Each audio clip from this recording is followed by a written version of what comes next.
All right, cheers, man. Cheers.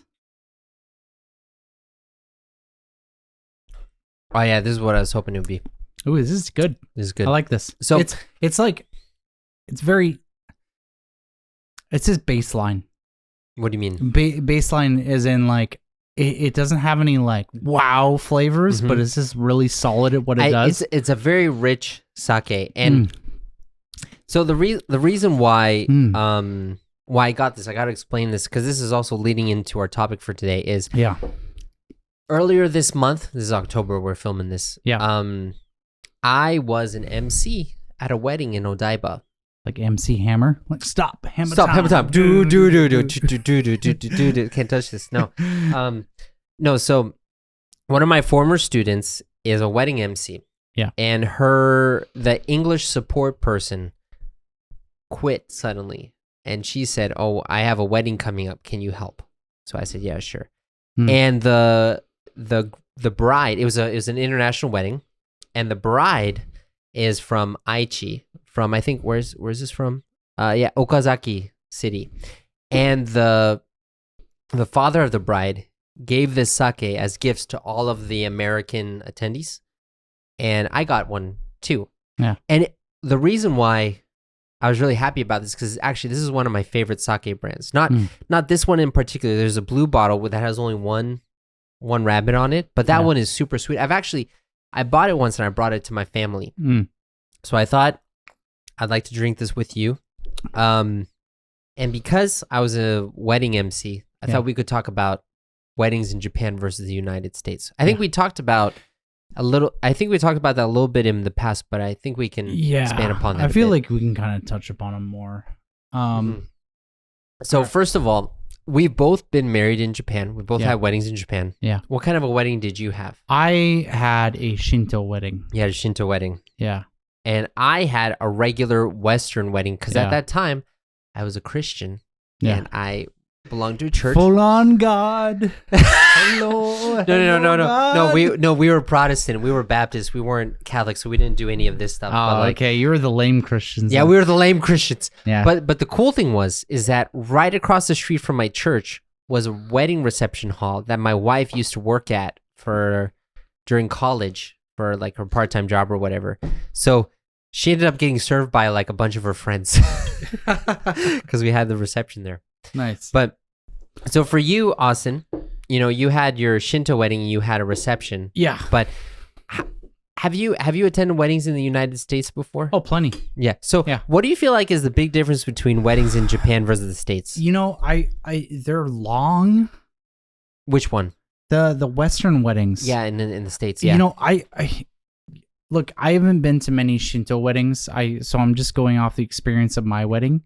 But the wedding was like really quick. Yeah. Like the wedding itself was really quick. So like what did we do with the Shinto wedding? So we met, we took some pictures prior to that, and then the wedding ceremony started. Everybody showed up and we went to a shrine. We went inside like the little secret god room where you can't take pictures. Yeah, right. I butchered a speech in Japanese. Yeah, and you had the wife, the bride's family and the groom's family on separate on both sides. And dude, my speech was bad. It's okay, you tried your best. So I'm in my defense, I didn't practice. That's not a defense. That's a statement of weakness right there. Yeah, guys, it's my fault. So I think my wife gave me the speech like a couple weeks in advance. Yeah. And at the time I was like, "Oh, okay. I'll be able to memorize this. It's no problem."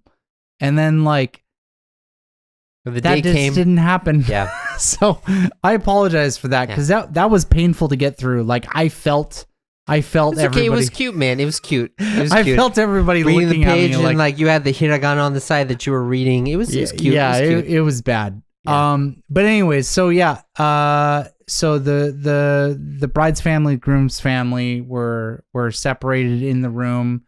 You have the priest that's like upstanding next to me and my wife. And you do some like shots of sake and you do some talking, and the whole thing is like 45 minutes. Yeah. It's not long. Not even that long, man. Yeah. Yeah. And then it's like after that it's done, and then you just go on to the reception. Yeah. Versus like traditional Christian weddings. And to be fair, I think there's a big trend among weddings right now, both in Japan and America, of just skipping wedding ceremonies and just like signing the paper and being done with it. Yeah. Right? That's like picking up recently my sister-in-law, my wife's sister. She just got married. Oh, she did? A month and a half ago. Okay, congratulations. Yeah. Good job, Ai-chan. And I don't know if she watches these. I know my wife's parents watch these. But yeah, so she got married and they just paper signed it. And honestly, I feel like that's the way to go. Yeah.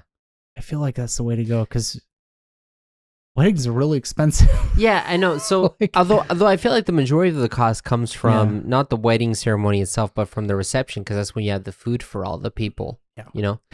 I didn't get to eat at my own wedding. Did you? Did you get to eat at your wedding? So I wanted I guess today I wanted more than the wedding ceremony itself. I wanted to talk about the reception because I feel like that's where the big differences come about. But yeah, like I would agree. Like so in my case, you know, when I had my wedding reception in 2017, I was struck by how structured everything was and how to the minute everything was. And at the reception. And like you said, I couldn't eat all my food. So, you know, they have the time when the bride goes off into her room. Yeah. And then the groom later chases after her and goes to the same room. I remember they brought the food with me so that I could eat it while I was in the changing room. That did not happen with me. Oh, that didn't happen with you? No.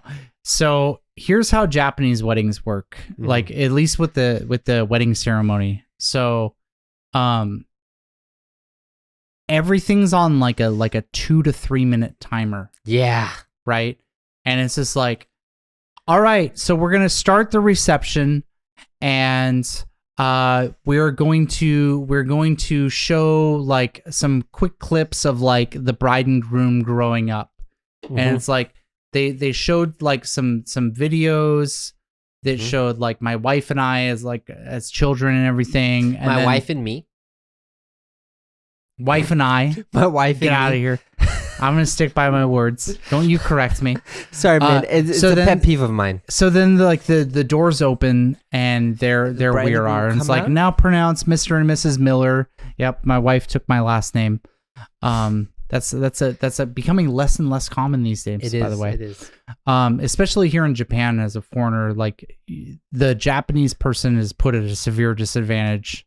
What do you mean? Oh, dude. Okay, so we were trying to find apartments, and my wife messaged somebody in Kawasaki to try and get an apartment. We were looking at 3 LDK that was near Musashi Kosagi, actually. Yeah. It was a really nice place. And everything was all good with the apartment company, and we went to meet the Oya-san, but then the Oya-san declined because my wife's last name was Miller. Yeah, okay, yeah, we've talked about that before. Yeah.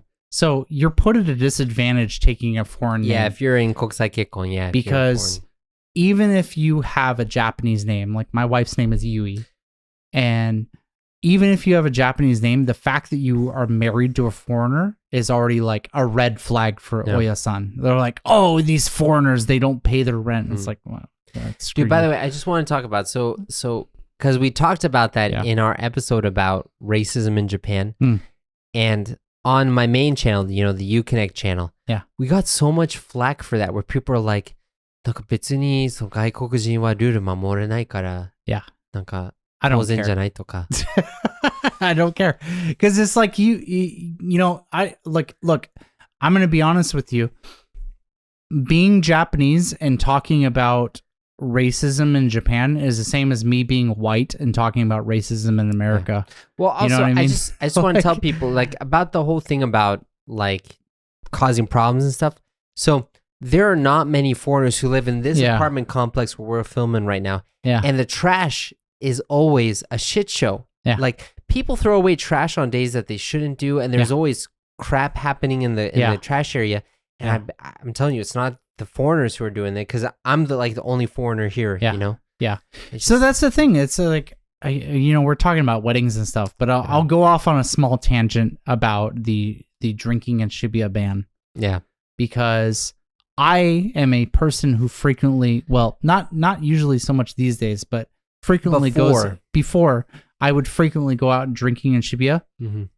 Guess who 99% of the people there were? Japanese people. Yes. Yeah. There were foreigners there, but I'm not exaggerating when I say 99% of the people in Shibuya drinking and out like just on the streets, Japanese. Mm-hmm. Why? Because it's fun. But who got called by the police most of the time? Yeah. Exactly. Yeah. Right. So it's just like, look, just stop. Yeah. But anyways, I gotta just I just gotta tell everyone. So normally, whenever Austin and I we film 2 episodes together, because now we've gotten to the point where we drink 1 bottle per episode. Yeah. But this is our 3rd episode, so we're already wrecked a little bit. Normally we eat lunch before we film, but we didn't eat together today, so we're even more wrecked. Today we had Arthur had a meeting he had to go to. No, my meeting was for this table, man. I couldn't leave because of this table. Well, not only that, but you had a meeting at 1, and then I had some visa stuff, so like some personal information. I'm actually changing jobs right now, so I'm getting a better job. Hopefully. So yeah, I'm switching schools. So I'm going through a lot of that in my personal life right now. So I'm actually really busy. So basically we weren't able to eat lunch beforehand, and we're drinking more than we normally drink. So we are wrecked to no level. That's a very to good no word. limit. We are wrecked. But yeah, back onto the wedding situation. Yeah, so the like, wedding, specifically wedding receptions. Yeah. So here's how I want to compare and contrast like the vibes that you get at wedding receptions, like in America versus in Japan. And it's kind of funny because like Western weddings are really popular here in Japan, but receptions are still very Japanese. Yeah. Even though you have a lot of Western food when you eat the reception, they're still very Japanese. Like, and what do I mean by that? I'll explain. So at a Western reception, you have speeches. In Japanese receptions, you have speeches, but they're different. So here's what happens in a Western reception is the food will get served to all the people, including the bride and the groom. They have time to eat the food. Yeah.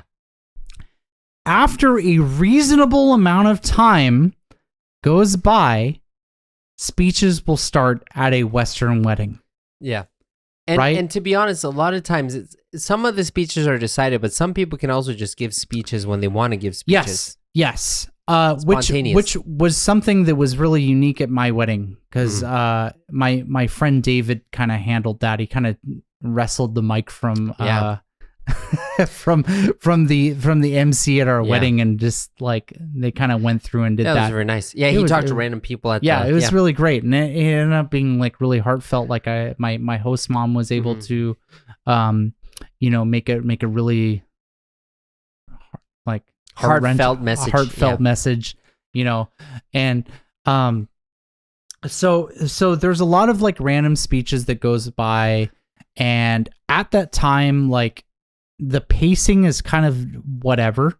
One thing that I will say about American receptions and probably European, I would guess also, is they tend to be very long.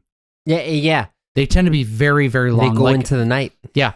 So like when I'm thinking of like receptions in America, like it's really uncommon that they don't end until like midnight. So here's like my cousin's wedding, right? Yeah. So my cousin got married in 2018 in South Carolina, and we went to the church, went to the chapel. They had the wedding ceremony, but then the reception was actually next to a local brewery. Yeah.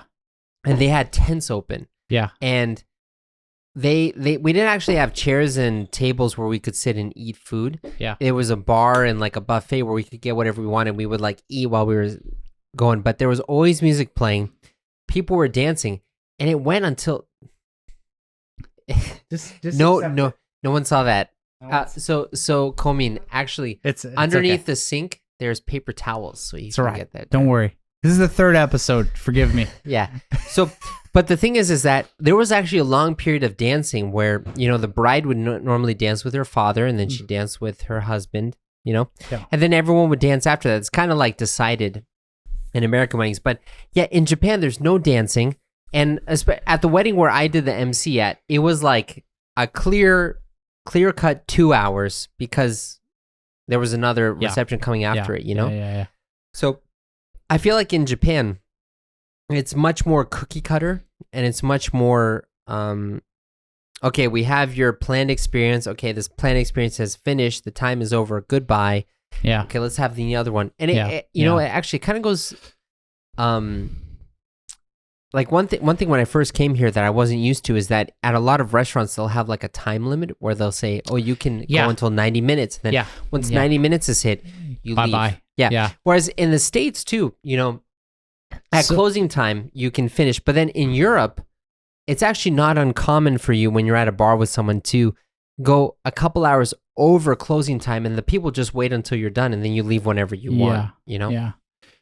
Hey guys, if you've watched this far, you're going to love our Austin and Arthur friends. In the Austin and Arthur friends, you're going to really improve your English listening. And I mean a lot. Yeah. So for each episode, you'll get English and Japanese subtitles, so you can check your listening and comprehension. You'll also get access to a members-only community where you can talk with us, the both of us. Mainly me, right? No, definitely not. For more info, click on the link here or here or here, or in the description box of this video. Thanks for being our friend. Woo! I have no friends. So I'm gonna be honest. I don't know if my wife feels this way because she really So one thing about my wife, she really likes Kyoto. Mm-hmm. When she was a kid, she wanted to be geisha. Yeah. And her mom said no. Mm-hmm. And so, but she still holds that passion. Like she really likes Kyoto. And so that's why we got married in Kyoto. And we got married at the Shimogamo Shrine? Shimogamo Jinja, right? Looking back on things now, because I think my own wedding went well. Like it was a fun experience. Yeah. I think everyone had fun. But looking back on things, I kind of wish we did it in Oita. Oh, really? Why? So I wish we had a local wedding because I wish that our reception lasted longer. Okay, because there was so much stuff that I wanted to do at the reception. I wanted to spend time with, like all of my friends were able to show up. All of my wife's friends were able to show up. But like, obviously I know all of my friends, right? But I don't know all my wife's friends. And I didn't really have time to interact with anyone over there. Like, someone made a speech during my wedding reception. And so to give some backstory, my wife's family is like really big into calligraphy. Like my mother-in-law is a calligraphy teacher. Oh, really? Yeah. Like very experienced calligraphy teacher. My wife is currently studying to get her license to teach calligraphy. And we had my wife's teacher, which I'm pretty sure she was the calligraphy teacher, show up at our wedding and gave a speech. But like I didn't understand any of the context of that. Like, why is this person important in my wife's life? And I feel like the reason for that is I didn't have enough time to like kind of go over and talk about that. And so I feel like the big difference with like receptions here in Japan versus like Western receptions is the bride and groom don't have time to like just go mingle with people. Yeah. Like, so here at Japanese receptions, like the bride and groom, you sit in the front of the room and you don't leave your chair. Yeah. You sit there and people can come up and talk to you. But like, even that is like, you just do cheers, you do a drink, maybe you take a picture or two, and then it's done, and then the next person comes, right? Yeah, there's no real like organic flow between people. Yeah. And so I think that's really different versus like, with like Western receptions, like American receptions, like that kind of thing happens in the beginning of the reception, but like an hour or two in, everyone's usually kind of drunk. You've already eaten, especially the bride and groom. And so they get up and they kind of wander around and they just talk to people. Right. And I wish that I had that experience with talking with my wife's side. Yeah. You know what I mean? It's much more organic and unstructured in the United States. Yeah. Because it goes on for so much longer. Like I remember because, I mean, at that time I didn't have kids yet, but I remember we left before the reception was over and it was already dark outside, you know? Yeah. It was going on for like 5 hours. Like, so that's the thing, right? And that's kind of what I was talking about earlier, where it's like a reception in America will last until like, it's not uncommon for it to go to like 11 o'clock or midnight. Yeah. Right. Some of them even go longer than that versus like here in Japan, it's like, boom, done. 2 hours. Like 2 hours. That's it. Yeah. That's it. You get the what's that music where they play the little the like New Year's music. Oh, it's done now, so please leave. Get the f- out of our restaurant. Like, oh, we're gonna always have to, the same music too. We're gonna have to bleep that. But anyways, but that's kind of how I feel. Yeah. Like, the reception was so fast that like honestly, I really don't have that many memories of my reception. Yeah, like you were just moving around so much. Like I remember pouring candles. I remember being served food, but I didn't eat it. And I remember everyone kind of hoisted me up and called me baby boy. And you know, I remember the speeches that people gave, like both my sister and my host mother. But those were decided ahead of time. But they were all decided ahead of time, and I feel like there was no organic experience that I got to experience. Yeah. And so I feel like, you know, this kind of goes back to what we were talking about in the other episode about omotenashi and stuff. I want to pour for you. Where we pay for the experience, but that we can't alter it, right? Yeah, exactly. Where everything is like a cookie cutter experience, where everything is expected. Thank you so much, Arthur.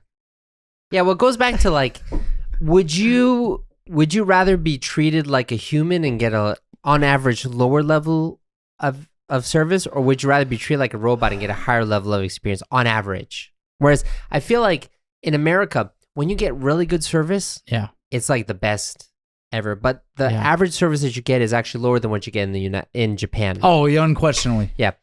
So it's like, because like in the States, right? Because like when you get like the best service you can ever get, it's like really high level, but then you're also treated as a human and you get like all that emotional stuff too. I feel like it's not so much that you're treated as a human, it's just you're left to make your own experience, right?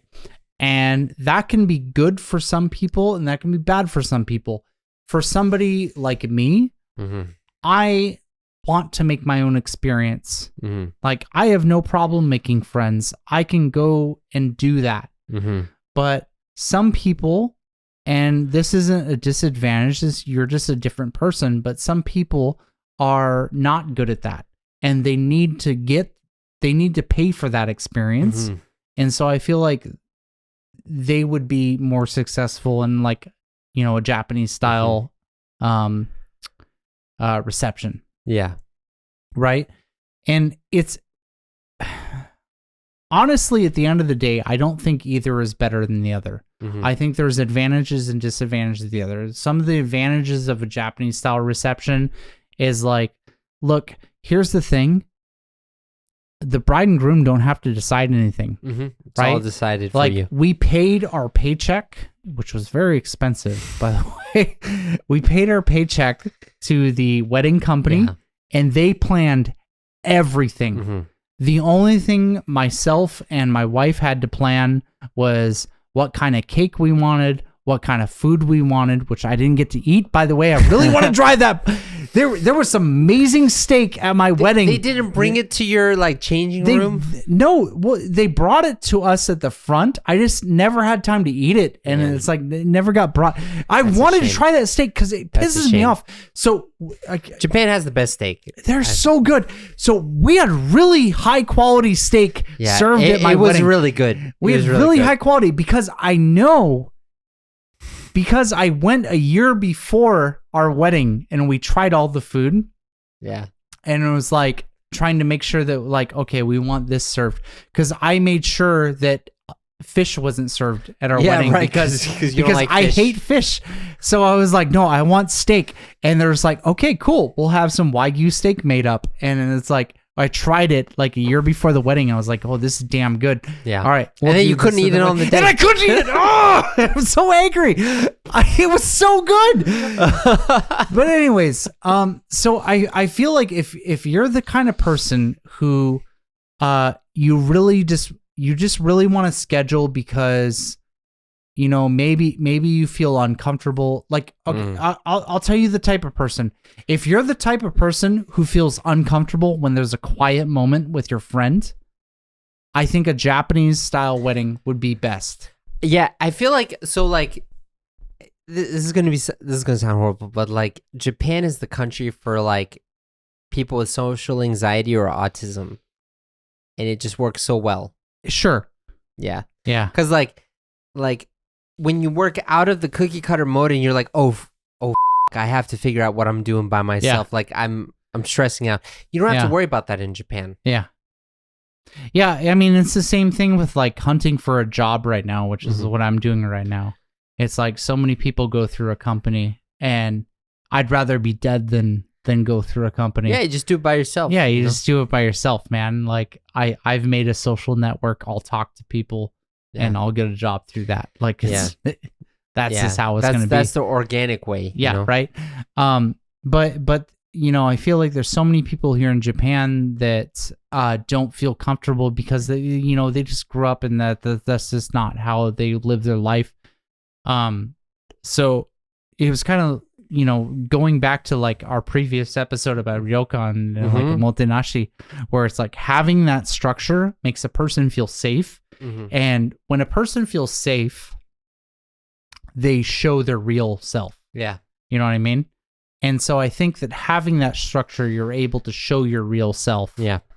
Well, it's like even if you don't have much time to so here's the thing that like I kind of struggle with a lot. So this is not just about weddings, but this is about mindset in general. So because I started my own business. Yeah.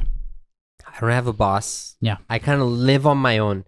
Yeah. And I almost feel like a tightrope walker where I'm on this line where if I just move a little bit, I'm going to fall left or I'm going to fall right. I need to keep balance, but there's nothing really supporting me up there.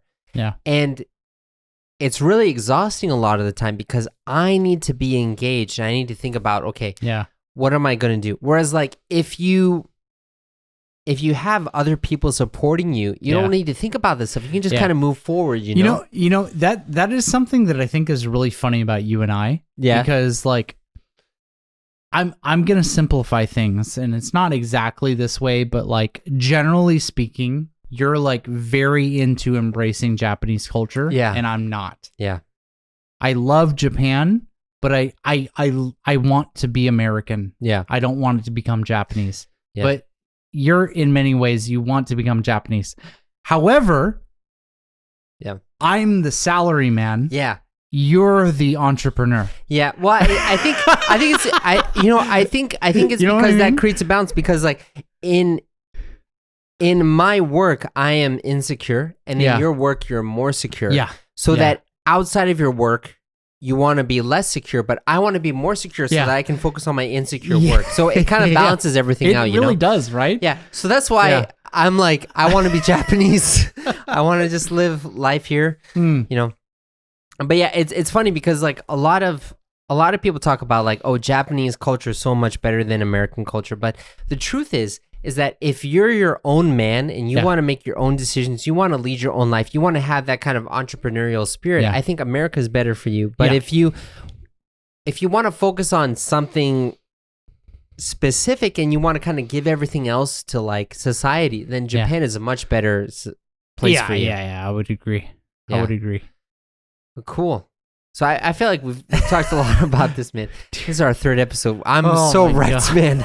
Dude, don't tip this over, man. We've still got a significant amount of sake. We're gonna be filming a new episode, or not a new episode, a new commercial. Yeah, for after our this. AA friends, because For our AA I just want friends. to talk. So the other day I looked. We have 168 friends. In October. Yeah, in October. Yeah. And this is like so great that we have like all these people So, want to listen to us. It's you know, it's been a really crazy ride because we've been doing this for about almost 3.5 years now. Yeah. We started our AA friends almost a year ago. yeah. Well, I would say about like 6 months ago, like back was in it March, 6 months? May. Yeah. Yeah. We just started them and we have skyrocketed. Mhm. Like this past year has just been insane for our channel. Yeah. And so like, you know, we have such a wide range of people that watch our channel, and I want to tell you guys thank you. Even if you talk bad comments Yeah. in our channel, that's great. Give us all the bad comments. Tell us Tell us how about much how you hate us. stupid we are. Yeah, it's great. It's great. Tell us that. It's fun. Yeah. I love engaging in that. You know, obviously the positive stuff, it's really good. You know, we recently released our Mossburger video. Yeah, on my main channel, the Uconnect video. Yeah. Uconnect channel. With Arthur's channel, we talked about like different things, and I'm just gonna double down on this. Mossburger sucks. Okay, so you people that are talking in the comments telling us like, you know, how much Mossburger is like really good. You know, it's great that, you know, Japan made their own company, but you know, you're like Burger King but worse. So let me ask you, man. So Ford versus Toyota, which one is better? Ford. Why? Toyota sucks. I think Toyota's great, man. No, Toyota sucks. Now, okay, You're supposed to say Toyota, man. Okay, so let me redeem myself here. Okay, you ask any American, regardless of region. Okay, you go to America and you talk to them and ask their opinion on a Honda. I didn't say Honda. I said Toyota, man. I don't care about Toyota's at a different level than Honda. Sucks. No. Screw Toyota. It's the worst company. It's crap. No, Honda, on the other stand, or Honda in Japan, but in America we call it Honda. Honda, if you talk to an American, they will say they are great. They are perfect because they will never break down. What are you talking about? So Americans love Hondas. No. They So love them. At least in my neck of the woods in Boston, people love Toyotas. Yeah, but that doesn't matter. What are you talking about, We're man? talking about the West Coast. No. The East Coast is where it's at, man. No one cares about so the my East my Coast. grandma had a 97 Toyota that she ran into the ground, man. No, dude. So when we first moved to the States, you know, so when we were in Europe, we had European cars, but when we moved to the States, the first car we got was a Subaru. Toyota. No. Okay, It was a Subaru. Okay. And then we got a Toyota Highlander because they're so reliable. Some Toyota crap. No, It's- dude. Honda is where it's at. Okay, Honda is. Okay, good. listen. If you go to the United States, right? Yeah. And you look at the cars available, of course there's going to be Fords there and Yeah. like whatever. Mercedes Honda Benz. Civic is the most Okay. purchased car. Okay, I will tell you, Honda Civic is the most purchased car. Yes. But okay, when you compare, We're gonna talk about Toyota Prius. No. No one cares about Toyota Prius. They suck. No. In the United States, right? Do you see more American-made cars or Japanese? Japanese. Cars? Yeah, you see more Japanese made Hondas. cars. I see Okay, Hondas okay. and Subarus. Okay, Hondas and Subarus, but it's still Japanese-made cars. Yes, they're really good. Yeah, they're good. Yeah. That's what I'm talking about. So you said before, like Ford versus Toyota. Okay, I well, would what- rather have a Ford over what about a Toyota. Ford versus Honda? Oh, Honda. Okay, Honda. There we go. Okay, but Honda-sama, so- arigatou gozaimasu. So you're just saying that I think that Honda is better than Ford, and I agree. Yeah, But here's the thing: if I was in America, what car would I have? a Honda. I would have a Ford F-250. Why? I love pickup trucks. I love giant trucks. I want to put my American flag on it, my veteran sticker. I want a shotgun rack in the back. I got to tell you though. So recently though, so I saw this in the Economist, in the Financial Times, but like Japanese Keitora are becoming more popular, like the really, really small trucks, you know, because originally they were not even allowed in the United States. No, those trucks are so stupid. I hate those trucks. No, but they're work. So dumb though. I don't care if they work. They look stupid. So we're talking about weddings. Now we're talking about cars. We should talk about cars in an episode. Yeah, we should. We should do that. Yeah, we should. All right, well, we'll keep this for another episode about which car brand is better. Subaru is the best. Subaru is nice. Honda is the staple, and Toyota is like... I don't know, man. I really like Toyotas. I grew up on Toyotas, so we'll talk about this in another episode. Yeah.